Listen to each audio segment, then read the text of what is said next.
Hello and welcome to more history stuff. So today I wanted to talk about the anniversary of Henry V's reconquest of Normandy. On this day in 1419 he took the city of Rouen, the capital city of Normandy, after a very long and brutal siege, which effectively marked the conquest or reconquest of the Duchy of Normandy, depending how you look at it. Which was a major step towards Henry V's intention to conquer France and make himself King of France. This was an important episode in the conflict we remember as the 100 Years' War between the kingdoms of England and France. But while this was a momentous event for Henry V and the Plantagenet dynasty, and an important episode during this very long conflict between the two kingdoms, I also want to use it to look at the career of a very interesting Welshman in Henry's administration, and what this says about Anglo-Welsh relations in this period, as much as the wider conflict between England and France.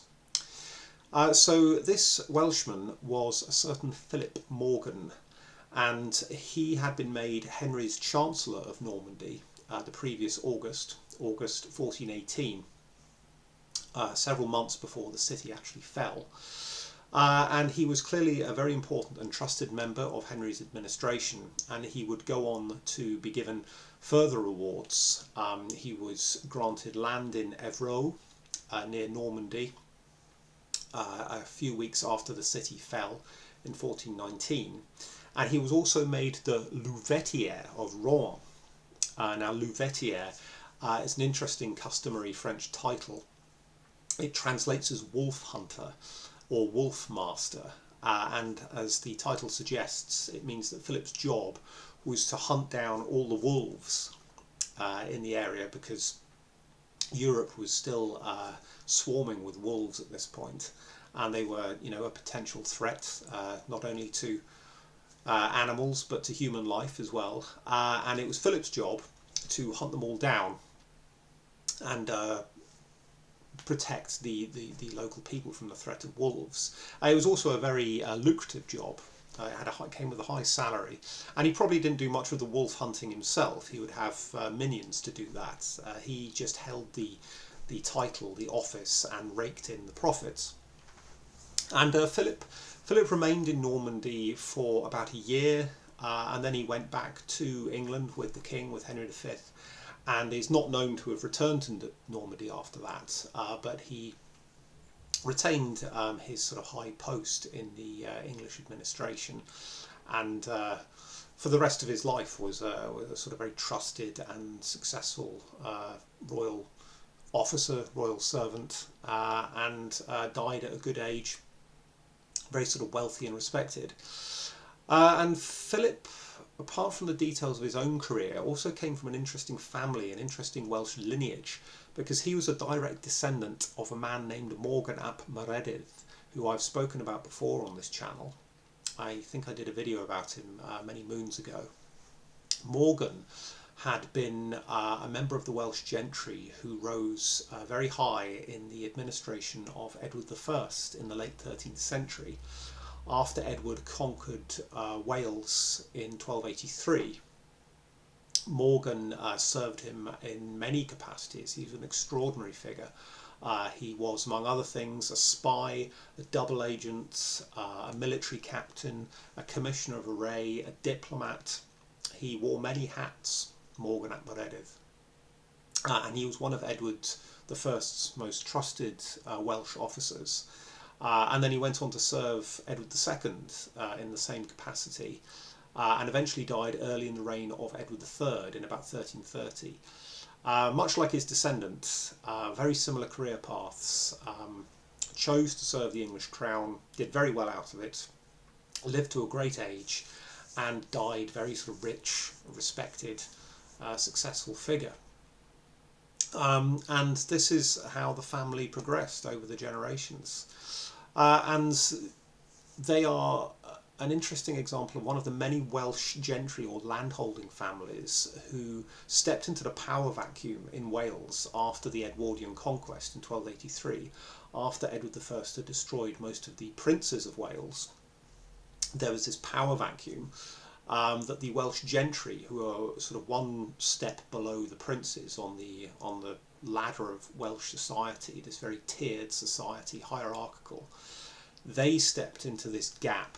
And both Edward I and his immediate successors were smart enough to realise that the best way of keeping control of Wales was to appoint Welshmen into the local administration and give them jobs and give them patronage, appoint them, give them military commissions, and basically reward them.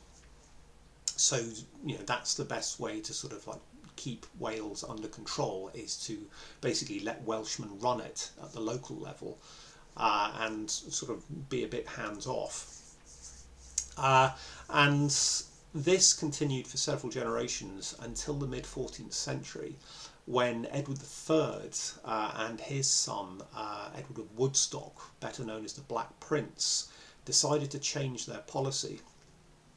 And they switched from rewarding and promoting Welshmen in Wales and decided to stop offering them patronage and stop offering them these rewards, which was a big mistake really, because if you cut off the flow of revenue and promotion and patronage, you're not giving the people who matter in Wales, the landholding class, the gentry, any reason to support you.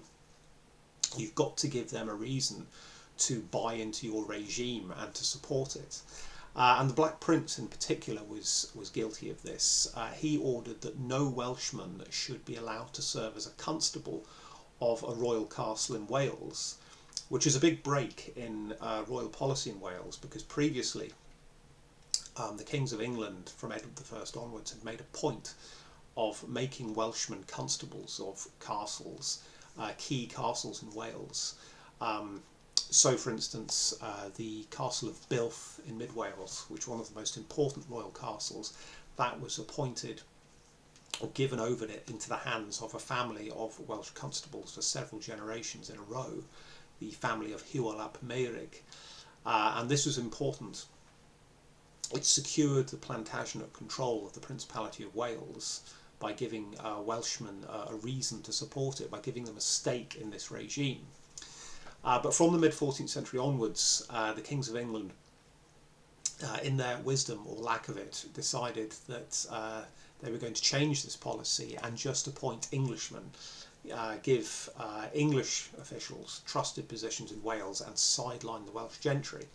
So from about the mid-14th century onwards, the relations between the English crown and the Welsh gentry started to deteriorate for obvious reasons. And eventually this culminates in the famous Revolt of O England at the start of the 15th century. There were many other causes for the revolt, and I'll maybe go into that in other videos, but the breakdown in relations between the crown and the Welsh landholding class was undoubtedly one of the causes of it. But despite that, there were still Welshmen who were prepared to serve the crown, and you had families like the one I mentioned earlier, Morgan ap Meredydd and his descendants. They remained staunch royalists despite the change of policy in Wales, despite the crown deciding to sideline the people they relied on, the Welsh gentry. Morgan and his descendants were obviously still trusted, and so you had this clear line of succession in which Morgan and his heirs remained in high positions and able to reap the rewards of royal service, even though other Welshmen were being sidelined. So the point I'm making here is that the relationship between the Welsh and the kings of England, the English crown in the medieval period, was a very nuanced one. It's a very subtle, detailed subject. And it tends to be perceived as a sort of us versus them, this black and white narrative of English v Welsh. That's the kind of modern understanding. I suppose you might call it a nationalist version of history, to give it a very crude definition. But when you look at the detail of it and the careers of so many Welshmen in this period, of whom Philip ap Morgan in the time of Henry V is just one, there are many such examples, it's very different. And I feel we should look at these things through the prism of contemporary values rather than our values and what was actually going on in the medieval period, because it's a very fractured, complicated picture, and we should respect the subject and look at it properly instead of reinventing it and making it something it wasn't to make us feel better. Because the key to the study of history, any historical subject, is to look at it through a contemporary lens. What was the attitudes of the time, and why did things happen, rather than pleasing ourselves. So there we go. I hope you found that interesting and some food for thought on this Sunday morning.